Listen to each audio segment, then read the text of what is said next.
Welcome to Chem series. This is Ramya. Today we will be discussing about ionic bonding.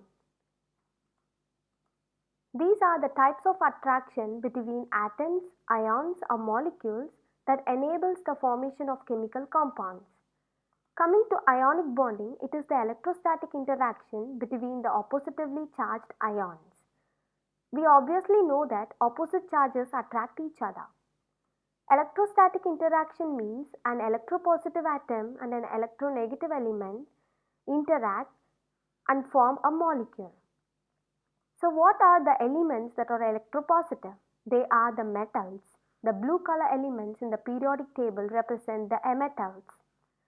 Later, the electronegative elements or the nonmetals, the red color elements in the periodic table represent the nonmetals. Electropositive elements are the electron givers and the electronegative elements are the electron acceptors. So in this figure, it will help you to differentiate between them. You can see a boy gives electron happily to another boy. So this boy shows that it is electropositive because of giving electrons, and this boy accepts it happily. It shows that it is electronegative.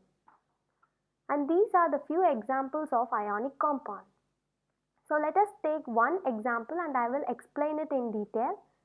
Take our table salt. It is composed of sodium and chloride. In first step, they are as separate atoms, sodium and chlorine. In second step, being electropositive, that is electron giver, sodium will give an electron to chlorine. So what happens next? In the third step, they have been converted into ions. That is sodium as a cation because of losing electron, and sodium of chlorine of gaining electrons. It has been turned into an anion. Finally, we know that the opposite charges attract each other and it forms an ionic compound NaCl. In this slide, we will see why sodium gives electron and why chlorine accepts it. Sodium has 11 electrons and 11 protons. It has been occupied in the respective K, L and M shells. K and L shells are completely filled and only one electron is present in the M shell. Whereas in chlorine there are 17 electrons and 17 protons. All the electrons are filled in the respective K and L and M shell. M shell lacks one electron from its octet configuration. Every atom's aim is to have all electrons filled to attain octet configuration. So what happens next? In order to attain a very stable octet configuration, the M shell electron from sodium goes to M shell of chlorine atom. Fine. Now both the atoms attain their goal. In sodium, we have 10 electrons and 11 protons. That causes the atom to be positively charged ion as a cation, and in chlorine, we have 18 electrons and 17 protons. That causes the atom to be negatively charged ion as an anion due to excess and lacking of electrons. Okay, so opposite charges attract each other and hence Na plus Cl minus will be attracted and form an ionic compound NaCl. In a compound, there will be enough numbers of cations and anions which will attract each other respectively and form an arrangement. That arrangement is called the lattice. So these are the properties of ionic compounds. The first is that they form crystals. Since the cations and anions are alternatively arranged and form a regular 3D structure, it can form crystals. The second is that they have high melting and boiling point because high temperatures are required to overcome the attraction between the positive and negative ions. Therefore, a lot of energy is required to melt and boil the ionic compound. Fine. And the third property is that it is hard and brittle. Since the cations and anions are strongly attracted to each other, you can take this example, it is difficult to separate them.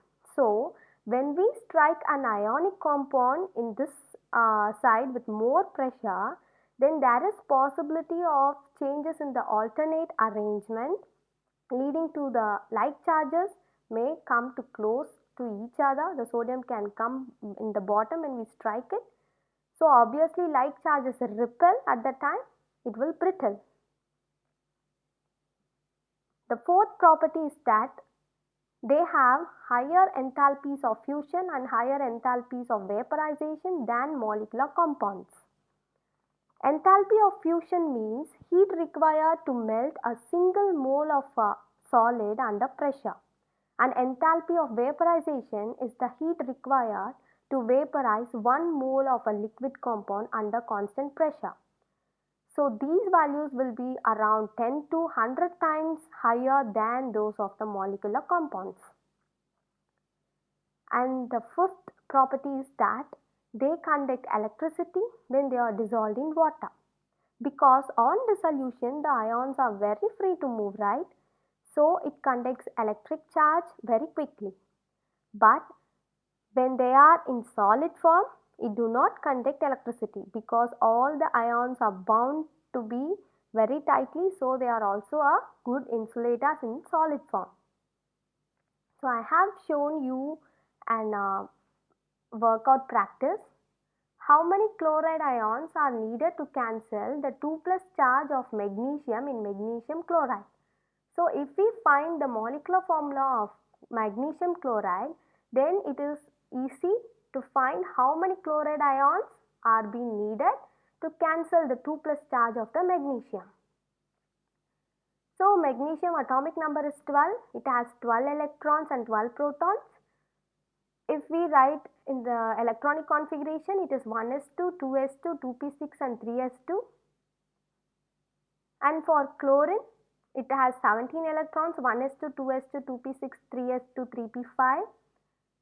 These are the filled electronic configuration in their respective shells. So you can see the magnesium, it has 2 valence electrons in the outermost shell. So it required 2 chlorine atoms to compensate these 2 electrons so that all the 3 atoms will attain their octet configuration. Okay. See, one electron goes to this chlorine and the other electron goes to this chlorine. So making it octet configured, and Mg magnesium has given 2 electrons, loses it, so it has Mg2 plus. There are 2 chlorine atoms which accepts it, so 2 Cl minus are there, so the molecular formula is MgCl2. So how many chloride atoms are needed to cancel 2 plus charge of magnesium? 2 chloride atoms are needed to cancel the 2 plus charge of magnesium in magnesium chloride. These are the few problems I have been given for you to work out. You can solve it, and if you have any doubt, please ask me in the comment section. Thank you everyone for watching this video.